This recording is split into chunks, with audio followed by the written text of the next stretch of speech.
Hello TikTokers, I'm Black White News on YouTube, and yes, this is part 3, the final part of this how and why rape happens, and it's inspired by Queen Ifrika's coming out and why so many people are afraid to come out and why some are coming out now and why they may not be believed.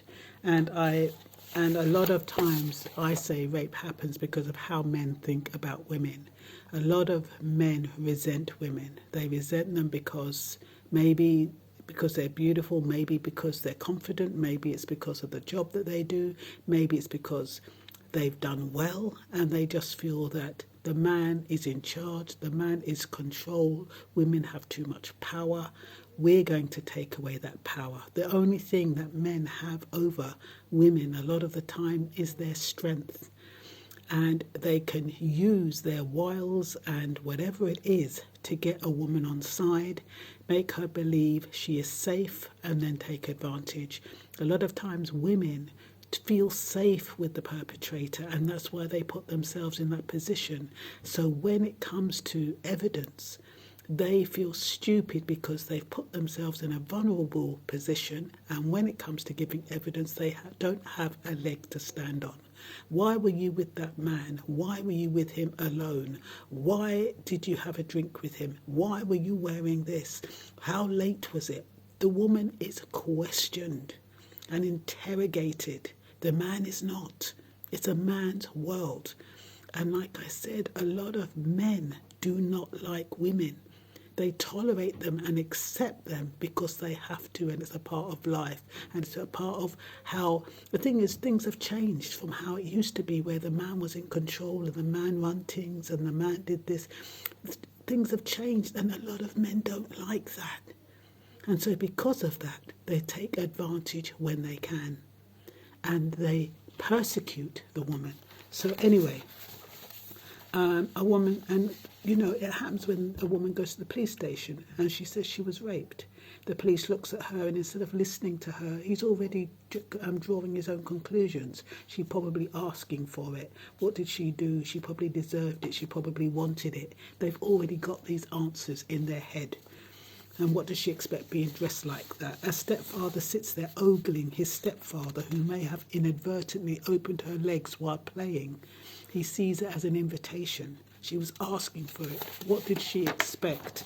This is how men think. A lot of men think. Warped mindset. A woman who is covering up can also be seen as a tease. She wants it to leave me. She wants to leave it to my imagination. Women can't win. Sometimes it seems better if a woman behave like whores and dress provocatively.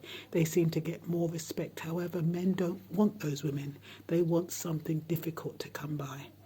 How are women ever going to get justice if men are the dictators and the perpetrators? From the police force right down to the doctors. Who do women turn to? How are they protected when if it's the woman's mothers who collude and conspire with men to jack up their daughters for money? How are women ever going to get justice when they are disbelieved, made to feel wrong, to feel guilty, to feel embarrassed? What do partners' husbands think of raped women? If they knew their wife partner had been violated by their father or stepfather, would they scorn their wife or their partner? I watched Everlasting. I think I said this in the earlier video. You know, the husband, she didn't tell the husband the truth about how many men she had slept with. She had slept with 7 and she told him 2 because she already knew the man's mindset. And he flipped when he found out it was 7.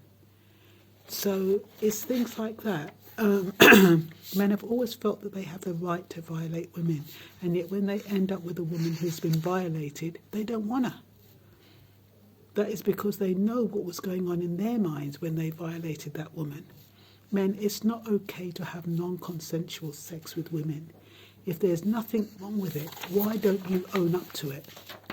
That is the question. If you think what you're doing is okay, if fathers sleeping with their daughters think it's okay, why can't they admit it? Why all of a sudden, oh no, she's mad, deny, deny, deny?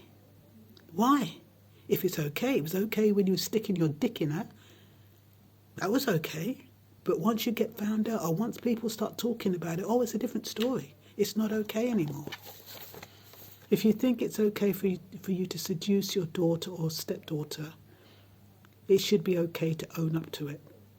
Is it because deep down in your heart you know it's wrong, but you did it because you thought you could get away with it?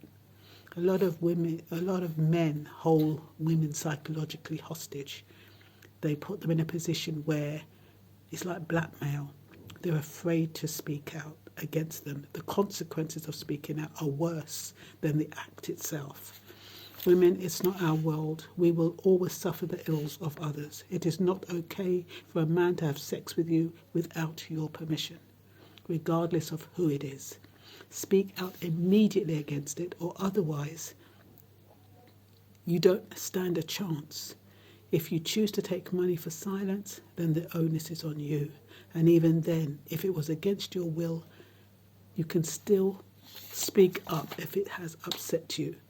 So all I really want to say is that just because you have put yourself in a situation doesn't mean you're in the wrong. Just because you trusted somebody and your trust was misplaced and they abused that trust doesn't mean you're in the wrong. A lot of women, they feel so guilty, and they're riddled with embarrassment and shame. And it affects their relationships. It affects the way they interact with their partners. And especially when their partners do not know and they feel they can't tell them because they know deep down it will make a difference. A lot of men will say, oh, you can tell me I love you anywhere, I want you anywhere, blah, blah, blah, blah. Truth is, no, every man